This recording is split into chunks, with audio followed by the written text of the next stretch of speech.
Hello friends, welcome to பாட்டியனார் சமையல். இன்னைக்கு நம்ம பார்க்க போற ரெசிபி என்னன்னு பாத்தீங்கன்னா ஒரு சூப்பரான கொழுக்கட்டை தாங்க பார்க்க போறோம். இனிப்பு கொழுக்கட்டை, அப்புறம் கார கொழுக்கட்டை எப்படி பண்ண போறோங்கிறத பார்க்க போறோம். விநாயகர் சதுர்த்தி எல்லாம் வருது, அதுக்கெல்லாம் நம்ம 10 நிமிஷத்துல ஈஸியா டக்குன்னு எப்படி கொழுக்கட்டை பண்ணலாங்கிறத இன்னைக்கு பார்க்க போறோம். பாருங்க எவ்வளவு சாஃப்டா இருக்குதுன்னு. ரொம்ப ஈஸியா செஞ்சிடலாங்க. இது ரொம்ப கஷ்டமெல்லாம் கிடையாது. வீட்டுல இருக்க பொருட்களை வச்சே நம்ம ஈஸியா செஞ்சிடலாம். இந்த சாஃப்டான இனிப்பு அப்புறம் கார கொழுக்கட்டையை எப்படி பண்ணலாங்கிறத பார்க்கலாம் வாங்க. இப்ப நாம வெல்லத்தை கரைச்சி எடுத்துக்கலாங்க. இன்னைக்கு 3/4 கப்பு வெல்லம் போட்டுக்கிறேன். நான் இன்னைக்கு இந்த கப் அளவுக்கு தான் மெஷர்மெண்ட் எல்லாம் சொல்ல போறேங்க. 3/4 கப்பு வெல்லத்துக்கு 1/2 கப்பு தண்ணி ஊத்திக்கோங்க. வெல்லம் பாகெல்லாம் தேவையில்லைங்க. இது கரைஞ்சா போதும். கரைஞ்சதுக்கு அப்புறம் நம்ம வடிகட்டி எடுத்துக்கலாம். பாருங்க வெல்லம் எல்லாம் நல்லா கரைஞ்சிருச்சு. இப்ப நம்ம இதை வடிகட்டி எடுத்து வச்சுக்கலாம். இப்ப அடுத்து நான் ஒரு பேன் வச்சிருக்கிறேங்க. அதுல பச்சரிசி மாவு போட்டுக்கலாம். நான் இன்னைக்கு 1 கப் பச்சரிசி மாவு எடுத்துருக்கிறேங்க. இந்த மாவு லேசா வறுத்துக்கோங்க. பச்சரிசி மாவு நீங்க பாக்கெட் மாவா இருந்தாலும் சரி, வீட்டுல ப்ரிப்பேர் பண்ண மாவா இருந்தாலும் சரி, எதுனாலும் யூஸ் பண்ணிக்கோங்க. எந்த மாவா இருந்தாலும் லேசா ஒரு டைம் இந்த மாதிரி வறுத்துட்டு செய்யுங்க, சூப்பரா இருக்கும். லேசா அந்த மாவு சூடா இருக்கிற வரைக்கும் கையில தொடும்போது சூடா இருந்தா போதுங்க. அந்த அளவுக்கு ஹீட் பண்ணா போதும். பாருங்க மாவு சூடாயிருச்சு. இப்ப நம்ம இதை ஒரு பிளேட்ல மாத்திரலாம். இப்ப அதே பேன்ல 2 டீஸ்பூன் வெள்ளை எள் சேர்த்துக்கோங்க. இந்த எள்ளு லேசா பொரியணுங்க. பாருங்க எள்ளு லேசா வெடிக்க ஆரம்பிச்சிருச்சு. இப்ப இதுல நம்ம வடிகட்டி வச்ச வெள்ளத்தை இதை ஊத்திடலாம். இது நல்லா கொதி வரட்டுங்க.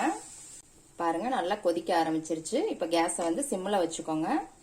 சிம்ல வச்சுட்டு நம்ம இந்த வறுத்த மாவை கொஞ்சம் கொஞ்சமா போட்டு கிளறிக்கோங்க. கட்டி இல்லாம கிளறிக்கோங்க. நல்லா இந்த மாதிரி மிக்ஸ் பண்ணி விட்டுக்கோங்க. பாருங்க இந்த மாதிரி நல்லா கிளறி விட்டுருங்க. கட்டி இல்லாம கரண்டியை வச்சு நல்லா இந்த மாதிரி மசிச்சு விட்டுக்கோங்க. இப்ப கேஸை ஆஃப் பண்ணிடலாம். ஆஃப் பண்ணிட்டு ஒரு 1/2 டீஸ்பூன் ஏலக்காய் பவுடர் சேர்த்துக்கோங்க. 1/2 கப் தேங்காய் துருவல் சேர்த்துக்கோங்க. இதையும் நல்லா மிக்ஸ் பண்ணி விட்டுருங்க. இதோட ஒரு 2 டீஸ்பூன் நெய் சேர்த்துக்கோங்க. நல்லா வாசமா இருக்கும். இப்ப இந்த சூட்லயே எல்லாத்தையும் நல்லா மிக்ஸ் பண்ணிக்கோங்க.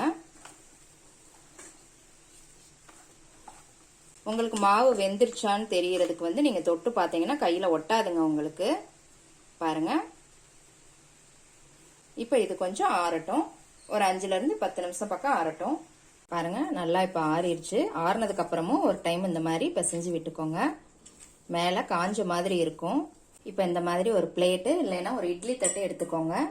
அதுல இந்த மாதிரி லேசா எண்ணெய் தடவிக்கோங்க. கையிலையும் லேசா இந்த மாதிரி எண்ணெய் தடவிக்கோங்க. எண்ணெய் தடவிட்டு இந்த மாதிரி திரட்டிட்டு இந்த 4 விரல வச்சு ஒரு அமுத்திக்கோங்க. அவ்வளவுதாங்க.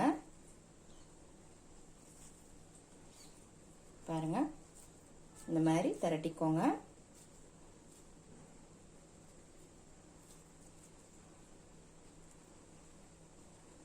இதே மாதிரி எல்லாத்தையும் பிடிச்சிடலாம். பாருங்க நான் இப்ப தட்டுல பிடிச்சு வச்சிட்டேன். இப்ப நம்ம இட்லி பாத்திரத்துல வச்சிடலாம்.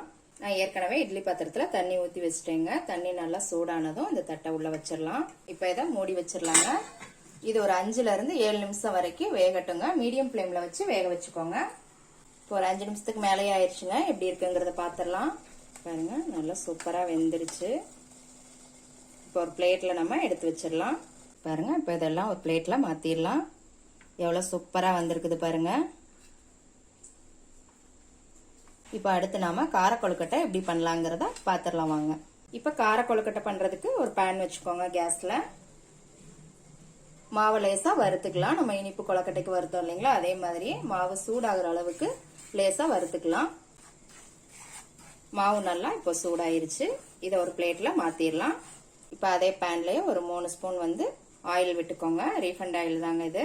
இதுல 1/2 டீஸ்பூன் கடுகு, 1/2 டீஸ்பூன் உளுத்தம்பருப்பு, 1/2 டீஸ்பூன் கடலைப்பருப்பு. இது லேசா பொரியட்டும்.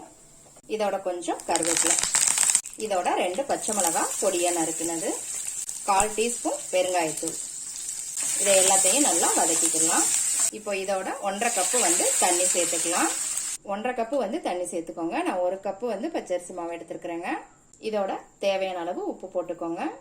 இப்ப இந்த தண்ணி நல்லா கொதிக்கட்டும். இப்போ நல்லா தண்ணி கொதிக்க ஆரம்பிச்சிருச்சுங்க. இப்போ நம்ம மாவை கொஞ்சம் கொஞ்சமா சேர்த்துடலாம். கட்டி இல்லாம நல்லா கிளறிக்கோங்க. மாவு போடும்போது கேஸை சிம்ல வச்சுக்கோங்க, இல்லைன்னா உங்களுக்கு ரொம்ப கட்டி கட்டியா ஆயிருங்க. இந்த மாதிரி நல்லா கிளறி விட்டுட்டே இருங்க. போட்ட ஒரு நிமிஷத்துலயே இந்த மாதிரி நல்லா திரண்டு வந்துருங்க. கட்டி இல்லாம மட்டும் இந்த மாதிரி கரண்டியை வச்சு நல்லா தேய்ச்சி விட்டுக்கோங்க. இப்போ கேஸ் ஆஃப் பண்ணிடலாம். இப்போ இதோட ஒரு 1/2 கப் தேங்காய் துருவல் சேர்த்துக்கோங்க. இதையும் நல்லா மிக்ஸ் பண்ணி விட்டுக்கோங்க. பாருங்க நல்லா மிக்ஸ் பண்ணியாச்சு. இப்போ இது 5ல இருந்து 10 நிமிஷம் வரைக்கும் நல்லா ஆறட்டும். பாருங்க இப்போ இதுவும் நல்லா ஆறிடுச்சு. ஒரு டைம் நல்லா இந்த மாதிரி பிசைஞ்சு விட்டுக்கோங்க. பாருங்க கையில ஒட்டவே இல்லை, நல்லா வெந்துருச்சு. இப்போ அதே மாதிரி ஒரு பிளேட்ல அல்லது இட்லி தட்டுல எண்ணெய் தடவிக்கோங்க. இந்த மாதிரி லேசா கையில எண்ணெய் தடவிக்கோங்க. தடவிட்டு மாவு பிடிச்சிங்க அப்படின்னா நல்லா ஒன்று மாதிரி வரும். நம்ம இனிப்பு கொழுக்கட்டை பிடிச்ச மாதிரியேவும் பிடிச்சு வச்சிட வேண்டியதுதான். பாருங்க இந்த மாதிரி எல்லாத்தையும் நம்ம பிடிச்சு வச்சுக்கலாம்.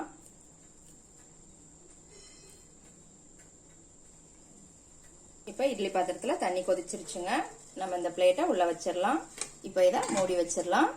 இதுவும் ஒரு 5ல இருந்து 7 நிமிஷம் வரைக்கும் வேகணுங்க. ஒரு 7 நிமிஷம் பக்கம் ஆயிடுச்சுங்க. எப்படி இருக்குங்கிறத பார்த்துடலாம். பாருங்க நல்லா வெந்துருச்சு. இப்போ நம்ம இதையும் ஒரு பிளேட்ல எடுத்து வச்சிடலாம். பாருங்க கார கொழுக்கட்டையும் எவ்வளவு சூப்பரா இருக்குதுன்னு பாருங்க. இப்போ 2 வகையான கொழுக்கட்டையுமே ரெடி ஆயிருச்சுங்க. இனிப்பு கொழுக்கட்டை அப்புறம் கார கொழுக்கட்டை ரெண்டுமே எவ்வளவு சூப்பரா வந்திருக்கு பாருங்க. எப்படி இருக்குன்னு செஞ்சு பார்த்துட்டு கமெண்ட்ல போடுங்க. லைக் பண்ணுங்க, ஷேர் பண்ணுங்க, சப்ஸ்கிரைப் பண்ணுங்க. கூடவே பெல் ஐகான் பட்டனை அமுக்குங்க. மறுபடியும் வேற ஒரு ரெசிபியோட சந்திக்கலாம் ஃப்ரெண்ட்ஸ்.